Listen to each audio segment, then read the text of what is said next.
जय जगन्नाथ पिलामाने आपण मानक आम चैनल को स्वागत। आज आम क्लास 6 ओडिया चैप्टर 3 वर्षा पाठर समस्त प्रश्न उत्तर गुड़िक सरल भाव में बुझा। तेणु भिडटी को शेष पर्यंत निश्चित देखंतु। तो चलतु आरंभ करिया। प्रथम प्रश्न देछि आमको ऑप्शन वाला। तो कौन कहिछि कवितारे मेघ मिलिले शून्य पथे क्यों पथ पई एहाकू कहा जायछि बोले यह आकाश पथ को नेकी कहा जायछि। दुनो प्रश्न कौन देछि पृथ्वीर रवि तेजग्रासी तापित थिला अष्टमासे एठारे तापित शब्दटी केउ अर्थरे प्रकाश पाइछि। तो बोले तापित माने एठारे गरम को गरम थिला ना 8 मास गरम थिला बोली कि वर्णना कराया जायछि। नेक्स्ट देखिबा। नेक्स्ट कौन देछि बोले तृतीय 3 नंबर प्रश्न देछि पिला माने एही उत्तर गुडी को काहेकि बाछिले कारण सहित आलोचना करिवे। तो एठारे पिले तुमे निजे आलोचना करिवो जे गरम एवं आकाश पथ काहेकि चूज करिथिलो। नेक्स्ट देखिबा जे मिलिमिशि जोड़िबा जल पाइला तो कौन पिले तोष चित्ते तपस्वी जनकर मते। तो एठारे तोष चित्तेर अर्थ है पिले संतोष मनरे। खद्यत कीट निशा मुखे जगत आवरिले सुखी। तो एठारे खद्यट कीट निशा मुखे बोली कि कहैछु निशा मुखे एठारे डार्क हेबार थिला निशा मुखे रे पिले। तो निशा मुखेर अर्थ है संध्या समय। छतु जे छत्र प्राय होई राजार प्राय दिशे मोय। तो एठारे पिले छतु परि कौन छता भली देखा जाइଥାଏ। अतिथि को देखि भक्त जने जेसन तोषे हुअन्ति मने। एठारे पिले साधु व्यक्ति मानक देखिकी अतिथि को देखि जेपरि। तो एठारे साधु व्यक्ति मानक देखिकी कहा जाइछि। नेक्स्ट देखिबा पद्यांश ऊपर आलोचना करिबा। तो कौन दीछि पिले महिमंडल दुख चाहि जल छाडिला तोष होय। तो यार अर्थ कौन पिले तो एठारे उद्धृतांशटी कवि जगन्नाथ दासଙ୍କ रचित कौन पिले वर्षा कवितारो आनीत एठारे वर्षा कवितारो आसीछि। पृथ्वीर दुख देखि मेघ करुणापूर्ण हृदय रे कौन पिले जल भाव को दूर करिया पई। तो जल भाव को दूर करिसंती जल दान करिसंती जल रो अभाव को दूर करिया पई एवं एहा फल रे पृथ्वी कौन संतुष्ट हो जाइछि। जेहेतु 8 मास कौन पिले असह्य गरम असह्य करथिला एवं सेई सूर्यଙ୍କ ତାପରେ 8 ମାସ ଧରିକି ସନ୍ତପିତ ହୋଇଯାଇଥିଲା ଏବଂ ବର୍ଷା ଋତୁ ଆସି ଯେତେବେଳେ ଜଳଦାନ କରିଛି ପୃଥିବୀ କଣ ଶସ୍ୟ ଶ୍ୟାମଳପୂର୍ଣ୍ଣ ବା ସବୁଜ ସୁନ୍ଦର ପାଲଟିଛି। ତେଣୁ ଜୀବଜଗତ ବର୍ଷା ଋତୁକୁ ଶ୍ରେଷ୍ଠ ଋତୁ ବୋଲିକି କହିଥାନ୍ତି। ଅଳ୍ପ ନଦୀଏ ପୁରିଲେ ଲହରୀ ମତେ ଉଛୁଳିଲେ। ତା ଅର୍ଥ କଣ ପିଲେ ଏଠାରେ କବି ଜଗନ୍ନାଥ ଦାସ କହୁଛନ୍ତି ଯେ ଯେତେବେଳେ ବର୍ଷା ହଉଛି ବର୍ଷା କାଳରେ କଣ କ୍ଷୁଦ୍ର କ୍ଷୁଦ୍ର ନଦୀ ଗୁଡିକର ଅବସ୍ଥା ବିଷୟରେ ବର୍ଣ୍ଣନା କରିଛନ୍ତି। ଛୋଟ ଛୋଟ ନଦୀ ଗୁଡିକ ବିଷୟରେ ଆଲୋକପାତ କରିଛନ୍ତି। ବର୍ଷା ଜଳ ପାଇବା ଫଳରେ ସେଇ ଛୋଟ ଛୋଟ ନଦୀ ଗୁଡିକରେ କଣ ପିଲେ ଜଳ ଗୁଡିକ ଜଳ ସମାହାରରେ ଜଳ ପୂର୍ଣ୍ଣ ହୋଇଯାଏ ଏବଂ ଲହରୀ ସହିତ ସେଗୁଡିକ ଉଛୁଳି ଯାଏ ଏବଂ ନଦୀର ଜଳ ଦୁଇ କୂଳକୁ ଲଙ୍ଘି ଆସିଥାଏ। ତ ସେହି ପରିପ୍ରେକ୍ଷୀରେ କବି କହିଛନ୍ତି କଣ କହୁଛନ୍ତି ଗ ନମ୍ବର ପ୍ରଶ୍ନରେ କବି କହିଛନ୍ତି ଯେ ଛତୁ ଯେ ଛତ୍ର ପ୍ରାୟ ହୋଇ ରାଜାର ପ୍ରାୟ ଦିଶେ ମୋହି। यानी ଛତୁ ଦିଶେ ମୋହି ବୋଲି ତ କହିବାର ଉଦ୍ଦେଶ୍ୟ ହେଲା ପିଲେ ଯେତେବେଳେ ବର୍ଷା ଋତୁରେ ଶସ୍ୟ ଶ୍ୟାମଳ ହୋଇ ଉଠେ ଏବଂ ଚାରିଆଡେ ଛତୁ ଗୁଡିକ ଫୁଟେ ଆଉ ସେଇ ଛତୁ ଗୁଡିକ କିପରି ପିଲେ ରାଜାଙ୍କ ଉପରେ ଯେପରି ଛତ୍ର ଥାଏ ସେଇଭଳି ଛତୁ ଗୁଡିକ ଛତା ପରି ଦେଖାଯାଇଥାନ୍ତି। ରାଜାଙ୍କ ମସ୍ତକରେ ପାଟ ଛତା ଯେପରି ଶୋଭା ପାଏ ପୃଥିବୀରେ ସେଭଳି ଶୋଭା ପାଉଛି କଣ ପିଲେ ଛତୁ ଗୁଡିକ ଶୋଭା ପାଉଛି ଏବଂ ଏହି ଦୃଶ୍ୟ ହେଉଛି ମନୋରମ ଏବଂ ହୃଦୟସ୍ପର୍ଶୀ ରହିଅଛି। ନେକ୍ସଟ ଦେଖିବା କବିତାରେ ପୁଣି ଥରେ ପଢି ନିମ୍ନରେ ଦିଆଯାଇଥିବା ପ୍ରଶ୍ନ ଗୁଡିକ ଦେଖିବା। ମେଘମାଳ କିପରି ଭାବରେ ଜଳ ବର୍ଷା କରନ୍ତି। ତ କିପରି ଭାବରେ ଜଳ ବର୍ଷା କଲେ ମେଘ ମାନେ ବିଜୁଳି ଏବଂ ଘଡଘଡି ଶବ୍ଦ ସହିତ ମିଳିମିଶି କଣ ଭୀଷଣ ଶବ୍ଦ କରିକି ମେଘ ଜଳ ବର୍ଷା କରିଥାଏ। ବର୍ଷା ଋତୁକୁ ସକଳ ଋତୁଙ୍କର ସାର ବୋଲି କୁହାଯିବାର କାରଣ କଣ ପିଲେ ତ ବର୍ଷା ଋତୁରେ ପୃଥିବୀ କଣ ପିଲେ ଶସ୍ୟ ସମ୍ପଦରେ ବା ସବୁଜ ସୁନ୍ଦର ହେଇ ଗଢି ଉଠେ। ଏ ସମୟରେ ଫଳମୂଳ ମଧ୍ୟ ଅଧିକ ମାତ୍ରା ମିଳିଥାଏ ଏବଂ ବର୍ଷା ଋତୁରେ ଜଳଦାନ ବା ଜଳର ଅଭାବ ମଧ୍ୟ ଦୂର ହୁଏ। ଏ ସମୟରେ ଖାଦ୍ୟ ଶସ୍ୟ ଗୁଡିକ ଅଧିକ ମାତ୍ରା ଉତ୍ପନ୍ନ ହୋଇଥାଏ ସୃଷ୍ଟି ହୋଇଥାଏ ଏବଂ ଶୁଷ୍କ ନଦୀ ନାଳ ଯେଉଁ ଗ୍ରୀଷ୍ମ ତାପରେ କଣ ଶୁଖି ଯାଇଥାଏ ସେଥିରେ କଣ ଜଳ ପୂର୍ଣ୍ଣ ବା ଜଳଶୟ ପୂରଣ ହେଇଯାଏ ଏବଂ ପ୍ରାଣୀ ଉଦ୍ଭିଦ ଗୁଡିକ ଜଳର ଯେଉଁ କଷ୍ଟ ବା ଖାଦ୍ୟ ଅଭାବ ଭୋଗ କରିଥାନ୍ତି ସେ ସବୁ ଦୂର ହୋଇଯାଏ। ତେଣୁ କବି ବର୍ଷା ଋତୁକୁ ସକଳ ଋତୁଙ୍କ ମଧ୍ୟରେ ଶ୍ରେଷ୍ଠ ଋତୁ ବୋଲିକି ବର୍ଣ୍ଣନା କରିଛନ୍ତି। କବି ପୃଥିବୀକୁ ରାଜା ଭାବେ ବର୍ଣ୍ଣନା କରିବାର କାରଣ କଣ ଥିଲେ? ରାଜା ବୋଲିକି କାହିଁକି କହିଛନ୍ତି? ଅଭିଷେକ ଉତ୍ସବ ପରେ ରାଜାଙ୍କ ଉପରେ ଯେପରି ମସ୍ତକ ଉପରେ ପାଟ ଛତା ବା ରାଜଛତ୍ର ଶୋଭା ପାଇଥାଏ, ବର୍ଷା ଋତୁ ସମୟରେ ପୃଥିବୀର ରାସ୍ତାର ଉଭୟ ପାର୍ଶ୍ୱରେ ବା ଖୋଲା ପଡ଼ିଆ ଗୁଡ଼ିକରେ ସେଇଭଳି କଣ ବୋଲି ଛତୁ ଫୁଟୁଛି ଏବଂ ଏହି ଛତୁ ଗୁଡ଼ିକୁ ଛତା ଭଳି ଦେଖାଯାଉଥିବାରୁ ତେଣୁ କବି ସେଇ ଛତୁ ଗୁଡ଼ିକୁ ରାଜାଙ୍କ ସେଇ ଛତ୍ର ସହିତ ତୁଳନା କରିଛନ୍ତି ଏବଂ ଛତୁ ଗୁଡ଼ିକ ସତେ ଯେପରି ପୃଥିବୀରେ ରାଜାର ମସ୍ତକରେ ପାଟଛତା ସଦୃଶ, ମାନେ ରାଜାଙ୍କ ମସ୍ତକ ଉପରେ ଯେପରି ପାଟଛତା ଥାଏ, ସେଇଭଳି ପୃଥିବୀ ଉପରେ ଏଇ ଛତୁ ଗୁଡ଼ିକ କଣ ପିଲେ ମାନେ ଛତୁ ଗୁଡ଼ିକ କଣ ପାଟଛତା ପରି ରହିଅଛି। ତେଣୁ କବି ପୃଥିବୀକୁ ରାଜା ବୋଲିକି କହିଛନ୍ତି, ଯେହେତୁ ଛତା ଯାହା ତଳେ ରହିଲା ସେ ହଉଛି ରାଜା।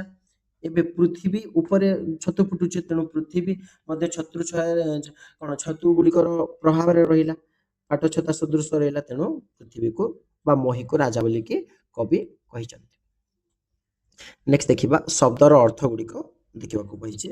ତ ଆମେ ପିଲେ ଶବ୍ଦ କିଛି ଦେଇଛି, ଆମେ ସେଥିର ଅର୍ଥ ଗୁଡ଼ିକ ଆଲୋଚନା କରିନେବା। ତ ଏଠାରେ ଦେଇଛି ପିଲେ ଅଙ୍କକୁ ଆମେ କୋଳ ବର୍ଷ ବା ସଂଖ୍ୟା ବୋଲିକି କହିବା। ଅଳିର ଅର୍ଥ କଣ ପିଲେ? ଭ୍ରମର ବା ଜିଦ୍। ଅର୍ଥ ମାନେ କଣ ପିଲେ? ତାତ୍ପର୍ଯ୍ୟ, ଧନ ଏବଂ ଶବ୍ଦର ଅର୍ଥକୁ ଅର୍ଥ ବୋଲିକି କୁହାଯାଏ। କରର ଅର୍ଥ ହେଲା ପିଲେ ହାତ ବା ଖଜଣା। କଳି ମାନେ କଢି ବା କଳହ। ବରର ଅର୍ଥ କଣ ପିଲେ? ଶ୍ରେଷ୍ଠ ଶ୍ରେଷ୍ଠ କୁହାଯିବ, ବର ଗଛକୁ କୁହାଯିବ କିମ୍ବା ବିବାହ ପାଇଁ ଦେଖାଯାଉଥିବା ପୁରୁଷକୁ ବର ବୋଲିକି କୁହାଯାଇଥାଏ। ନେକ୍ସଟ ଦେଇଛି ପିଲେ 11 ନମ୍ବର ଅକ୍ଷର ସାରଣୀ ଦେଇଛି। ଅକ୍ଷର ସାରଣୀର ଶବ୍ଦ ଖୋଜି ଆମେ ନିମ୍ନ ପ୍ରଶ୍ନ ଗୁଡ଼ିକ ଉତ୍ତର ଦେବା। ତ ପିଲେ ଏଠାରେ ମୁଁ ସାରଣୀ ନେଇନି କିନ୍ତୁ ଉତ୍ତର ଦେଇଛି। ମୟୂର କାହାକୁ ଦେଖି ନାଚେ ପିଲେ? ମୟୂର ମେଘକୁ ଦେଖିକି ନାଚିଥାଏ। କବିତାରେ କାହାକୁ ରାଜା ବୋଲିକି କୁହାଯାଇଛି? କବିତାରେ ଏଠାରେ ପୃଥିବୀକୁ ରାଜା ବୋଲିକି କୁହାଯାଇଛି। ଖଦ୍ୟ ତ କେତେବେଳେ ଉଡ଼ି ବୁଲେ? ଖଦ୍ୟ ତ ନିଶାମୁଖେ ବା ସନ୍ଧ୍ୟା ସମୟରେ ଉଡ଼ି ବୁଲିଥାଏ। ମେଘ ମାନେ କେଉଁଠି ମିଳିତ ହୁଅନ୍ତି? ଶୂନ୍ୟ ପଥେ ବା ଆକାଶରେ ମିଳିତ ହୋଇଥାନ୍ତି। ନେକ୍ସଟ ଦେଖିବା ଯେ କିଏ ଅଲଗା। ପ୍ରତ୍ୟେକ ଧାଡ଼ିରେ ତିନୋଟି ଏକ ଜାତୀୟ ଶବ୍ଦ ସହିତ ଗୋଟିଏ ଭିନ୍ନ ଜାତିର ଶବ୍ଦ ଦିଆଯାଇଛି ଏବଂ ସେଇ ଭିନ୍ନ ଜାତୀୟ ଶବ୍ଦକୁ ଆମେ ଅଲଗା କରିବା ପିଲେ। ଯେପରି ବର୍ଷା, ବିଜୁଳି, ପବନ ଏସବୁ ଗୋଟିଏକୁ ସୂଚାଉଛି, କିନ୍ତୁ ଗିରିଶିକ ମାନେ ପର୍ବତ। ତ ବର୍ଷା, ବିଜୁଳି, ପବନ ସହିତ ଗିରିଶିକ ବା ପର୍ବତର କୌଣସି ଭୂମିକା ନାହିଁ। ମଣ୍ଡୁକ, ମୟୂର, ଖଦ୍ୟତ, ଛତୁ। ତ ମଣ୍ଡୁକ, ମୟୂର, ଛତୁ ଏବଂ ଖଦ୍ୟତ, ତ ଏମାନେ କଣ ପିଲେ? ମଣ୍ଡୁକ, ମୟୂର, ଛତୁ ଏସବୁ ବର୍ଷା ଋତୁରେ ଏହାର ପ୍ରଭାବ ଅଧିକ ଥାଏ, କିନ୍ତୁ ଖଦ୍ୟତ ମାନେ ସେମାନେ ପ୍ରତ୍ୟେକ ଋତୁରେ ସନ୍ଧ୍ୟା ସମୟରେ ପିଲେ ଖଦ୍ୟତ ସନ୍ଧ୍ୟା ସମୟରେ ଉଡ଼ି ବୁଲିଥାଏ। କିନ୍ତୁ ଏଠାରେ ଛତୁକୁ ବିଶେଷ ବୋଲିକି ଦିଆଯିବାର କାରଣ ହେଲା ଯେ ମଣ୍ଡୁକ ବି ବର୍ଷ ସାରା ଅଛି, ମୟୂର ବି ରହିଥାଏ, ଖଦ୍ୟତ ବି ରହିଥାଏ, କିନ୍ତୁ ଯଦି ଆମେ ଦେଖିବା ବର୍ଷା ଋତୁ ଯେହେତୁ ପାଠ ପଢୁଛୁ ପିଲେ, ଏଠାରେ ଛତୁକୁ ଭିନ୍ନ ବୋଲିକି କୁହାଯାଇଛି। ନଚେତ ଆମେ ଖଦ୍ୟତ ବି କରିପାରିଥାନ୍ତା, ଖଦ୍ୟତ ସବୁବେଳେ ଥାଏ, କିନ୍ତୁ ଛତୁ ଗୁଡ଼ିକ କଣ ପିଲେ? ବର୍ଷା ଟପିକରେ ଛତୁକୁ ଇମ୍ପୋର୍ଟାଣ୍ଟ ଦିଆଯାଇଛି, ଗୁରୁତ୍ୱ, ତେଣୁ ଏଠାରେ ଛତୁ ଅଲଗା ହେଇଯିବ। ନେକ୍ସଟ କଣ ଦେଇଛି ପିଲେ? ଗ୍ରୀଷ୍ମ କାଳ, ବର୍ଷା କାଳ, ଅତୀତ କାଳ ଏବଂ ବସନ୍ତ କାଳ। ତ ଗ୍ରୀଷ୍ମ କାଳ, ବର୍ଷା କାଳ, ବସନ୍ତ କାଳ ଏ ପିଲେ ଆମ 6ଟି ଋତୁ ମଧ୍ୟରୁ ଗୋଟିଏ, କିନ୍ତୁ ଅତୀତ କାଳ ଯାହା ଦେଇଛି ଇଏ ପିଲେ ଆମର ବର୍ତ୍ତମାନ, ଭବିଷ୍ୟତ, ଅତୀତ ଏଇଭଳି ସମୟର ସୂଚନା ଦେଉଛି, ତେଣୁ ଏଠାରେ ଅଲଗା ହେଇଯିବ ଅତୀତ କାଳ। ପାଠରୁ ବାହାରୁ ତୁମ କଥା। ଯେପରି ବର୍ଷା ଆସିଲେ ତୁମକୁ କେମିତି ଲାଗେ? ତ ବର୍ଷା ଆସିଲେ ବିଜୁଳି ଏବଂ ଘଡଘଡି ଶବ୍ଦ ଶୁଣି ମତେ ଡର ଲାଗେ। ତ ଘଡଘଡି ପ୍ରଥମେ ବିଜୁଳି ମାରିଥାଏ, ଯାହା ଫଳରେ ତୁମକୁ ଭୟ ଲାଗିଥାଏ ନା ପିଲେ। ମାତ୍ର ବର୍ଷା ଜଳ ଯେତେବେଳେ ଆକାଶରୁ ଝଡ଼ି ପଡ଼େ ତ ସେ ସମୟରେ ଆମକୁ ଖୁସି ଲାଗିଥାଏ। ସେଇ ବର୍ଷା ଜଳରେ ଭିଜି ଭିଜି କାଗଜ ଡଙ୍ଗା ଭସାଇବାକୁ ବହୁତ ମନ ଉଚ୍ଛନ୍ନ ହୁଏ। ଆଉ ଏତିକି ଉଚ୍ଛନ୍ନ ହୁଏ ଯେ ତୁମେ ଦେଖିଥିବ ପିଲା ବର୍ଷା ଦିନେ ବର୍ଷା ଯୋଗୁଁ ଟିକେ ଯଦି ବର୍ଷା ହେଇଗଲା, ପିଲାମାନେ କଣ କରନ୍ତି? ପାଠ ପଢି ଯିବା ପାଇଁ ମଧ୍ୟ ଇଚ୍ଛା କରନ୍ତି ନାହିଁ, ଖେଳିବା ପାଇଁ ଇଚ୍ଛା କରିବେ ଏବଂ ସ୍କୁଲ ମଧ୍ୟ ବନ୍ଦ କରିଦେଇଥାନ୍ତି। ତ ପିଲେ କିନ୍ତୁ ସ୍କୁଲ ଯିବ, ବର୍ଷା ହେଲେ ବି ସ୍କୁଲ ଯିବା ପିଲେ। ସେହି ଋତୁଟି ତୁମକୁ କାହିଁକି ପସନ୍ଦ ଲାଗୁଛି ପିଲେ? ଏହି ଋତୁଟି ପସନ୍ଦ ଲାଗିବାର କାରଣ ଏହି ସମୟରେ ଶୀତର ପ୍ରକୋପ ବା ଥଣ୍ଡା ଅଧିକ ନଥାଏ କିମ୍ବା ଖରାରେ ପୀଡ଼ା ନଥାଏ, ଆକାଶ ନିର୍ମଳ ରହେ ବା ମେଘୁଆ ମଧ୍ୟ ରହେ, ଶୀତଳ ପବନ ବହୁଥାଏ, କୋଇଲି ଆମ୍ବ ଗଛ ଡାଳରେ ରାବୁଥାଏ, ନାନା ଜାତିର ଫୁଲରେ ବନ ଉପବନ ଗୁଡ଼ିକ ପରିପୂର୍ଣ୍ଣ ହୋଇ ଉଠିଥାଏ ଏବଂ ପୃଥିବୀ ରାଣୀ ହସି ଉଠିବା ପରି ଅନୁଭବ ହୁଏ। ମାନେ ଚତୁଃପାର୍ଶ୍ୱ ସବୁଜ ସୁନ୍ଦର ଦେଖାଯାଉଥିବା ଲାଗି ପୃଥିବୀ ରାଣୀ ହସି ଉଠେ ବୋଲିକି ଏଠାରେ କବି ବର୍ଣ୍ଣନା କରିଛନ୍ତି।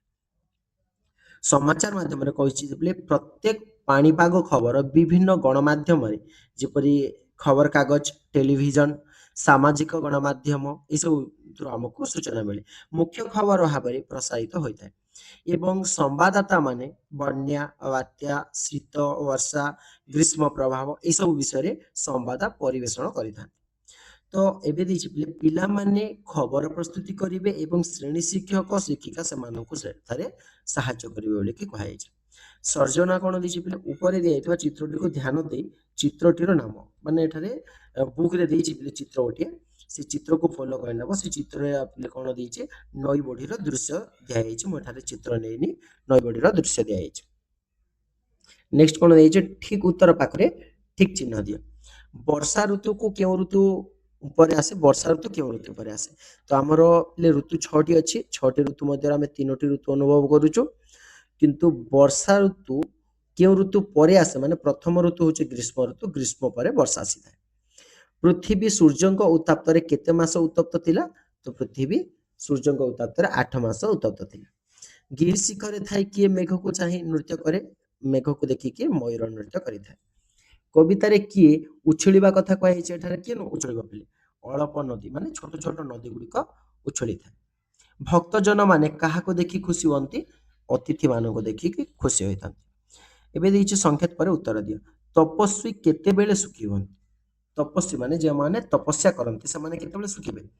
ଅଭୀଷ୍ଟ ଫଳ ପ୍ରାପ୍ତି ଉଦ୍ଦେଶ୍ୟରେ ତପସ୍ୱୀ କଠୋର ତପସ୍ୟା କରି ଚାଲି ଯାଇଥାନ୍ତି ଏବଂ ଦୀର୍ଘ ଦିନ ଯେତେବେଳେ ତପସ୍ୟା କଲା ପରେ ଯେତେବେଳେ ନିଜର ଅଭୀଷ୍ଟ ଫଳ ଲାଭ, ମାନେ ବରଦାନ ମିଳିବ ଯେ ସମୟରେ, ଯେଉଁମାନେ ତାଙ୍କ ତପସ୍ୟା ପୂରଣ ହୋଇଥାଏ ଏବଂ ସେହି ସମୟରେ ସେମାନେ ଆତ୍ମସନ୍ତୋଷ ଲାଭ କରିଥାନ୍ତି ଯେତେବେଳେ ତାଙ୍କ ତପସ୍ୟାର ସମୟ ପୂରଣ ହୋଇଥାଏ। ଏହି କବିତାରେ କେଉଁ କେଉଁ ପ୍ରାଣୀମାନଙ୍କର ବର୍ଣ୍ଣନା କରାଯାଇଛି? ସେମାନଙ୍କର ନାଁ ଗୁଡ଼ିକ ଉଲ୍ଲେଖ କରିବା। ତ ଏହି କବିତାରେ ଖଦ୍ୟୋତ, କୀଟ, ମଣ୍ଡୁକ, ମୟୂର ଆଦି ପ୍ରାଣୀମାନଙ୍କର ବର୍ଣ୍ଣନା କରାଯାଇଛି। ପିଲାମାନେ ଏଥିରେ ମୁଁ ପାଠ ବ୍ୟତୀତ କୁ ଫଲୋ କରିକି ମୁଁ ଅନ୍ୟ କିଛି ପ୍ରଶ୍ନ ଗୁଡ଼ିକ ନେଇଯାଇଛି, ତ ତାହାକୁ ମଧ୍ୟ ନୋଟ୍ସ କରିନେବା ଏସବୁ, ଯାହାଫଳରେ ତୁମର ପରୀକ୍ଷାରେ ପ୍ରଶ୍ନ ଉତ୍ତର ଭଲ ହୋଇପାରିବ। ଆଉ ଯେଉଁମାନେ ପିଲେ ଆମ ଚ୍ୟାନେଲରେ ପ୍ରଥମ ଥର ପାଇଁ ଆସିଛନ୍ତି ସେମାନେ ଚ୍ୟାନେଲଟିକୁ ସବସ୍କ୍ରାଇବ କରି ନିଅନ୍ତୁ, ଯାହାଫଳରେ ଆମର ସମସ୍ତ ଭିଡ଼ିଓ ଗୁଡ଼ିକ ଆପଣଙ୍କ ପାଖରେ ପହଞ୍ଚି ଯାଇପାରିବ। ତ ଏଠାରେ କୁହାଯାଇଛି ପିଲେ, କବିତାରେ ଖଦ୍ୟୋତ, କୀଟ, ମଣ୍ଡୁକ ଏବଂ ମୟୂର ଆଦି ପ୍ରାଣୀମାନଙ୍କ ବିଷୟରେ ବର୍ଣ୍ଣନା କରାଯାଇଛି। ତାପିତ ଥିଲା ଅଷ୍ଟମାସେ, ଏପରି କାହିଁକି କୁହାଯାଇଛି? ତ ଦୀର୍ଘ ଦିନ ବା 8 ମାସ ଧରି ସୂର୍ଯ୍ୟଙ୍କର ପ୍ରଚଣ୍ଡ କିରଣରେ ଧରାପୃଷ୍ଠ ଉତ୍ତପ୍ତ ହୋଇକି ଥିଲା, ତେଣୁ ପ୍ରାଣୀମାନେ ବହୁତ କଷ୍ଟ ଭୋଗ କରୁଥିଲେ, ତେଣୁ ଏହିପରି କବି କହିଛନ୍ତି। କାହାର ଦୁଃଖ ଦେଖି କିଏ ଜଳଦାନ କରିଥିଲା? ତ କାହାର ଦୁଃଖ ଦେଖି ପିଲେ? ଗ୍ରୀଷ୍ମ ତାପର ସନ୍ତାପିତ ଦେଖିକି ପୃଥିବୀର ଦୁଃଖକୁ ଦେଖିକି ମେଘ ଜଳଦାନ କରିଥିଲା। ପୃଥିବୀର ଦୁଃଖକୁ ଦେଖିକି ମେଘ ଜଳଦାନ କରିଥିଲା। କବି ପୃଥିବୀକୁ ରାଜା ଭାବେ କଳ୍ପନା କରିବାରେ କି ଯଥାର୍ଥତା ରହିଛି? ତ ଏଠାରେ ରାଜା ବୋଲିକି କାହିଁକି କହିଛନ୍ତି? ବର୍ଷା ଋତୁରେ ରାସ୍ତାଘାଟ, ଖୋଲା ପଡ଼ିଆ ଚାରିଆଡ଼େ ଛତୁ ଗୁଡ଼ିକ ଛତା ପରି ଫୁଟିଥାଏ। ମାନେ ପ୍ରତ୍ୟେକ ତୁମେ ଚତୁଃପାର୍ଶ୍ୱ ଯେଉଁଆଡ଼େ ବି ଯିବ, ଏଇଟା ତ ବର୍ଷା ଋତୁ ଚାଲିଛି ବି ବର୍ତ୍ତମାନ, ତ ଏବେ ଦେଖିବ ସବୁଆଡ଼େ କଣ ଛତୁ ଗୁଡ଼ିକ ଫୁଟିଥାଏ ଏବଂ ରାଜାଙ୍କ ମସ୍ତକରେ କଣ ପାଟ ଛତା ଶୋଭା ପାଇଥାଏ। ସେଇଭଳି ପୃଥିବୀର ଉପରେ ଛତୁ ଗୁଡ଼ିକ ଶୋଭା ପାଉଛି, ତେଣୁ ରାଜାଙ୍କ ମସ୍ତକ ଉପରେ ଯେପରି ପାଟ ଛତା ପାଉଛି, ଶୋଭା ପାଉଛି, ପୃଥିବୀର ରାଜା କୁହାଯିବାର କାରଣ ପୃଥିବୀରେ ମଧ୍ୟ ଛତୁ ଗୁଡ଼ିକ ସେଇଭଳି ଶୋଭା ପାଉଥାଏ, ତେଣୁ ପୃଥିବୀକୁ ରାଜା ବୋଲିକି କଳ୍ପନା କରାଯାଇଛି। ନେକ୍ସଟ ଦେଖିବା, ବର୍ଷା କବିତାରେ କାହାକୁ ଏବଂ କାହିଁକି ରାଜା ବୋଲି କୁହାଯାଇଛି? ତ ବର୍ଷା କବିତାରେ ପୃଥିବୀକୁ ରାଜା ବୋଲିକି କୁହାଯାଇଛି, କାରଣ ବର୍ଷା ଋତୁରେ ଛତୁ ଗୁଡ଼ିକ ପୃଥିବୀ ରୂପକ ରାଜାର ମସ୍ତକ ଉପରେ ଛତ୍ର ଭଳି ଦେଖା ଦେଇଥାଏ। ବର୍ଷା କାଳରେ ଆକାଶରେ କଣ ସବୁ ଦେଖାଯାଇଥାଏ ବୋଲେ? ତ ବର୍ଷା କାଳରେ ଆକାଶରେ କଣ ଦେଖିବା? କଳା ମେଘ ଭାସୁଥିବାର ଦେଖାଯାଏ ଏବଂ ମେଘ ଫାଙ୍କା ସ୍ଥାନରେ ବିଜୁଳି ଚମକେ ଏବଂ ବେଳେ ବେଳେ ଘଡ଼ଘଡ଼ି ଶବ୍ଦ ଶୁଭୁଥିବାର ଆମକୁ ମିଳିଥାଏ। ମେଘମାଳା କିପରି ଭାବରେ ଜଳ ବର୍ଷା କରନ୍ତି? ତ तो महाशून्य कौन पिले मेघ माने मिलित हुअन्ति मिलित होला परे मिलिमिशि कौन भीषण शब्द करके से जल वर्षा करिथान्ति वर्षा ऋतु को सकल ऋतुंकर सार बोली कुहाजिबार कारण तो पिले एही क्वेश्चन डबल रिपीट ହେଇଛି ଆମେ ଏ ବିଷୟରେ ଆଲୋଚନା କରିଛା ପୁଣି ଥରେ ଆଲୋଚନା କରି ନବା ତ ବର୍ଷା ଋତୁ କଣ ଜଳ ଦାନ କରେ ଏବଂ ପୃଥିବୀକୁ ଶସ୍ୟ ଶ୍ୟାମଳ ପୂର୍ଣ୍ଣ କରି ଉଠେ ତେଣୁ ବିଭିନ୍ନ ପ୍ରକାଶ ଏବଂ ଖାଦ୍ୟଶସ୍ୟ ଉତ୍ପନ୍ନ ହୋଇଥାଏ ଏବଂ ଜୀବଜଗତରେ ଖାଦ୍ୟର ଅଭାବ ଏବଂ ଜଳଭାବ ଦୂର ହୋଇଥାଏ ଏବଂ ଯେଉଁ ଜଳର ଅଭାବ ବା କଷ୍ଟ ହେଉଥାଏ ଜଳର ଅଭାବରେ ସେ ସବୁ ଦୂର ହୋଇଯାଏ ତେଣୁ ବର୍ଷା ଋତୁକୁ ସକଳ ଋତୁଙ୍କର ସାର ବୋଲିକି କୁହାଯାଇଛି ନେକ୍ସଟ ଦେଖିବା ବର୍ଷା କାଳରେ ଖଦ୍ୟତ କଣ କରେ ତ ଖଦ୍ୟତ ଗୁଡ଼ିକ କଣ କରନ୍ତି ପିଲେ ଖଦ୍ୟତ यानी ଯେଉଁ ଜୁଳୁଜୁଳିଆ ପୋକ ଗୁଡ଼ିକ ସନ୍ଧ୍ୟାରେ ଦେଖାଯାଆନ୍ତି ପିଲେ ସେଇ ଜୁଳୁଜୁଳିଆ ପୋକ ଗୁଡ଼ିକ ବର୍ଷା ଦିନରେ ସନ୍ଧ୍ୟା ସମୟରେ ସବୁଆଡେ ଘୁରି ବୁଲନ୍ତି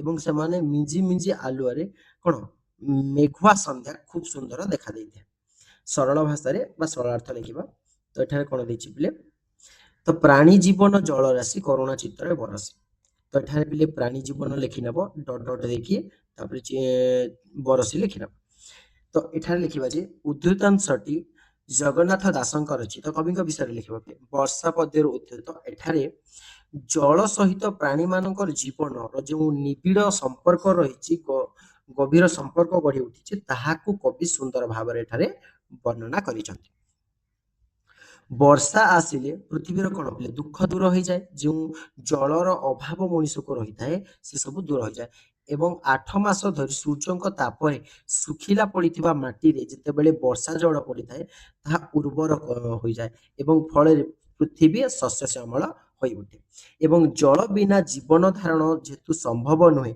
ତେଣୁ ବର୍ଷା ଋତୁ କରୁଣାପୂର୍ଣ୍ଣ ହୃଦୟରେ ଜଳ ବର୍ଷା କରିଥାଏ ତେଣୁ ଯାହା ଫଳରେ ପ୍ରାଣୀ ମାନଙ୍କର ଦୁଃଖ ଏବଂ ସନ୍ତାପ ଦୂର ହୋଇଯାଇଥାଏ ନେକ୍ସଟ ଦିଆଛି ପିଲେ ତପସ୍ୟା ଫଳ ଜେନେ ପାଇ ଭୁଞ୍ଜନ୍ତି ଅତି ସୁଖୀ ହୋଇ ଏଠାରେ ଲେଖିବା ପ୍ରଥମ ପଦଟି ଲେଖିଦେବା ତପସ୍ୟା ଫଳ ଛୋଟ ଯେହେତୁ ଅଛି ପିଲେ ଏବଂ ଶେଷରେ ସୁଖୀ ହୋଇ ଲେଖିଦେବା ଡଟ ଡଟ ଦେଇକି ଲେଖିନେବ ତ ଏଠାରେ ଲେଖିବା କବିଙ୍କ ବିଷୟରେ ଉଦ୍ଧୃତାଂଶଟି ଜଗନ୍ନାଥ ଦାସଙ୍କ ରଚିତ ବର୍ଷା କବିତାରୁ ଉଦ୍ଧୃତ ଏଠାରେ କବି ପୃଥିବୀକୁ ଜଣେ ତପସ୍ୱୀ ବା ବର୍ଷା ଜଳକୁ ତପସ୍ୟାର ଫଳ ବୋଲିକି କୁହାଯାଇଥାଏ ତ ତପସ୍ୱୀ କିଏ ଏଠାରେ ପିଲେ ପୃଥିବୀ ଜଳକୁ ଅପେକ୍ଷା କରି ରହିଛି ଆଉ ତପସ୍ୟା ଯେତେବେଳେ ଫଳ ପୂର୍ଣ୍ଣ ହେଲା ପରେ ଫଳ ପ୍ରାପ୍ତି ହୋଇଥାଏ ତ ସେହି ବିଷୟରେ ଏଠାରେ କବି ବର୍ଣ୍ଣନା କରିଛନ୍ତି ତ 8 ମାସ ଧରି ଯେତେବେଳେ ପୃଥିବୀ କଣ ପିଲେ ଶୁଷ୍କ ହେଇକି ଥାଏ ଏବଂ ବର୍ଷା ଜଳ ପାଇ ତାର ସେ ସମସ୍ତ ଦୁଃଖ ଗୁଡ଼ିକ କଣ ପିଲେ ଦୂର ହୋଇଯାଏ ଏବଂ ତପସ୍ୱୀ ଜନ ଯେପରି କଷ୍ଟ ସହିତ ତପସ୍ୟା କରି ଦୀର୍ଘ ଦିନ ପରେ ଫଳ ପାଇ ସନ୍ତୁଷ୍ଟ ହୁଅନ୍ତି ସେଇଭଳି ପୃଥିବୀ ବର୍ଷା ଜଳ ପାଇକି 8 ମାସର ଯେଉଁ ଗରମ ସହ୍ୟ କରିଥାଏ ସେଥିରୁ ସନ୍ତୁଷ୍ଟ ହୋଇଯାଏ ତେଣୁ ଏହି ପରିପ୍ରେକ୍ଷୀରେ ବର୍ଣ୍ଣନା କରିଛନ୍ତି କବି ନେକ୍ସଟ ଦେଖିବା ଲାଷ୍ଟ ପ୍ରଶ୍ନ ପିଲେ ବର୍ଷା ଜଳ ମାନେ ଜଳ ପାଇଲା ତୋଷ ଚିତ୍ତେ ତପସ୍ୱୀ ଜନଙ୍କର ମତେ ତ ଏଥିରେ ବି ଲେଖିଦେବା ଜଳ ପାଇଲା ଡଟ ଡଟ ଦେଇକି ଜନଙ୍କର ମତେ ଉଦ୍ଧୃତାଂଶଟି ବା ଉକ୍ତ ପଦ୍ୟାଂଶଟି ବି ଲେଖିପାରିବ ଜଗନ୍ନାଥ ଦାସଙ୍କ ରଚିତ ବର୍ଷା ପଦ୍ୟରୁ ଉଦ୍ଧୃତ ଏଠାରେ କବି ପୃଥିବୀର ଜଳ ପ୍ରାପ୍ତିକୁ ତପସ୍ୱୀ ମାନଙ୍କର ତପସ୍ୟାର ଫଳ ପ୍ରାପ୍ତି ସହିତ ତୁଳନା କରିଛନ୍ତି ଦୀର୍ଘ 8 ମାସ ଧରି ପୃଥିବୀ ପ୍ରଚଣ୍ଡ ସୂର୍ଯ୍ୟ କିରଣରେ ସନ୍ତାପିତ ହୋଇ ଶୁଷ୍କ ହୋଇଯାଇଥିଲା ଏବଂ ବର୍ଷା ଋତୁ ଆସିବାରୁ ଜଳଧାରା ପୃଥିବୀରେ ପଡ଼ି ତାକୁ ସନ୍ତୋଷ ପ୍ରଦାନ କରିଥାଏ ଏବଂ ତପସ୍ୱୀ ମାନେ ଯେପରି ତପସ୍ୟା ଫଳ ପାଇ ସୁଖୀ ହୋଇଥାନ୍ତି ଏଠାରେ ସେହିପରି ପୃଥିବୀ 8 ମାସ ଧରି ଯେଉଁ ଉତ୍ତପ୍ତରେ ଥିଲା ବର୍ଷା ଜଳ ପାଇ ସେଭଳି ସୁଖୀ ହୋଇଥାଏ ତ ପିଲାମାନେ ଯଦି ଭିଡ଼ିଓଟି ଭଲ ଲାଗିଥାଏ ଲାଇକ୍ କରନ୍ତୁ ସେୟାର କରନ୍ତୁ ଏବଂ ଆମ ଚ୍ୟାନେଲକୁ ସବସ୍କ୍ରାଇବ୍ କରି ପାଖରେ ଥିବା ବେଲ୍ ଆଇକନକୁ ଦବାଇ ଦିଅନ୍ତୁ ଯାହାଫଳରେ ମୋର ସମସ୍ତ ଭିଡ଼ିଓ ଆପଣଙ୍କ ପାଖରେ ପହଞ୍ଚି ପାରିବ ପୁଣି ଥରେ ପରବର୍ତ୍ତୀ ଭିଡ଼ିଓରେ ପୁଣି ଥରେ ଦେଖା ହେବା ପିଲାମାନେ ସେ ପର୍ଯ୍ୟନ୍ତ ଧନ୍ୟବାଦ ଜୟ ଜଗନ୍ନାଥ ପିଲାମାନେ